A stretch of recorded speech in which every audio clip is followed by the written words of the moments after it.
Uygulayalım 9'a bakıyorsunuz. Yine isimlendirilebiliyor. Doğrular küçük harflerle isim.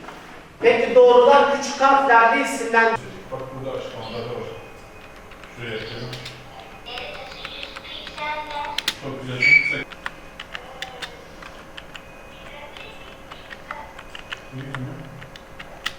Çok güzel.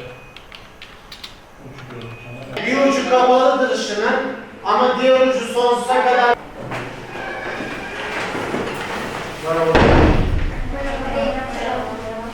Başkan Bey'e bir mektup göndermişti.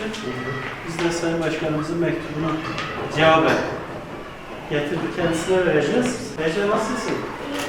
Senin mektubuna Sayın Başkanımız kayıtsız kalmadı. Mektubuna karşı bir mektup gönderdi. Ben onu sana takdim edeyim. Buyur.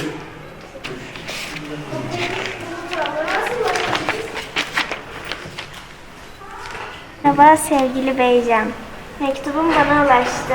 Büyük bir keyifle okudum ve çok mutlu oldum. Sınıf başkanlığına seçilme dolayı seni ayrıca tebrik ediyorum. Başkanlık sürecindeki arkadaşlarına seçim vaadi olarak söz verdiğin At Çiftliği Gezi programında seni ve sınıf arkadaşlarını aramaktan büyük mutluluk duyacağım. Ben sınıf başkanlığı seçiminde arkadaşlarım eğer beni seçerse onlara At Çiftliği'ne götüreceğim diye söz verdim.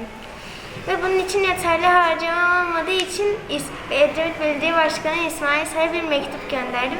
Ve o da bana cevabında teklifimi kabul ettiğini söyledi. Ve onun sayesinde ben arkadaşlarımı At Çiftliği'ne götürebileceğim. Edremit Belediye Başkanı'na bu cevabımdan dolayı teşekkür ediyorum.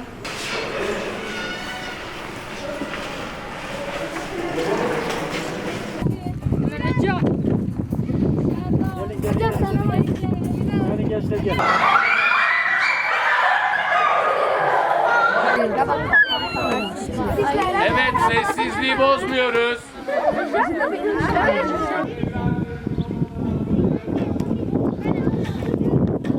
Durun.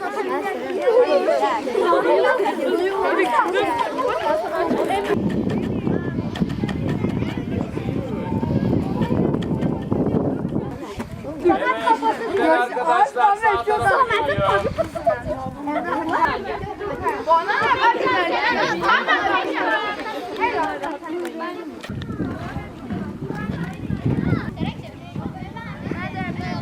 Oldu mu bu? Ben sınıf başkanlığı için arkadaşlarıma onları At Çiftliği'ne getireceğimi söylemiştim. Sınıf başkanlığı seçilince de para biriktirmeye başladım onları At Çiftliği'ne götürmek için. Ama sonra param yetmedi, ben de belediye başkanından izin aldım.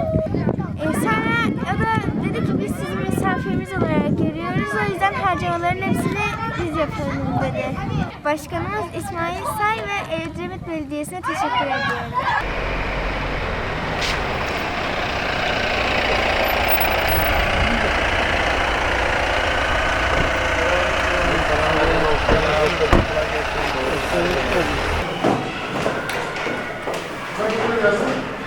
Merhaba çocuklar. Merhaba. Nasılsınız? İyiyiz.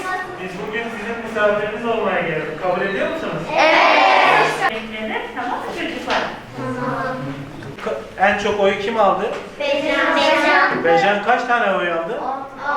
10 tane. Sınıf mevcudu kaç? 20. 20. Yarısını Bejan mı aldı? Onları At Çiftliği'ne götüreceğim dedim ve söz vermiştim onlara. Sözümü de tutmak istedim. Peki sonra ne yaptın? Sonra da yeterli harcamalar olmadığı için sizden yardım istedim. Ya. Teşekkür ediyorum. Ben teşekkür ederim. Sen bize mektup yazmıştın, yardım istemiştin. Biz de senin sözünde durmanı sağladık. Bugün de başkan seçilmeni tebrik etmeye geldik. Ben sizden bir isteğim var. Ben sahilde, ben piyano çalıyorum, ablam da keman çalıyor. Sadece bir konser vermek Oo, istiyoruz. çok güzel. Çok güzel.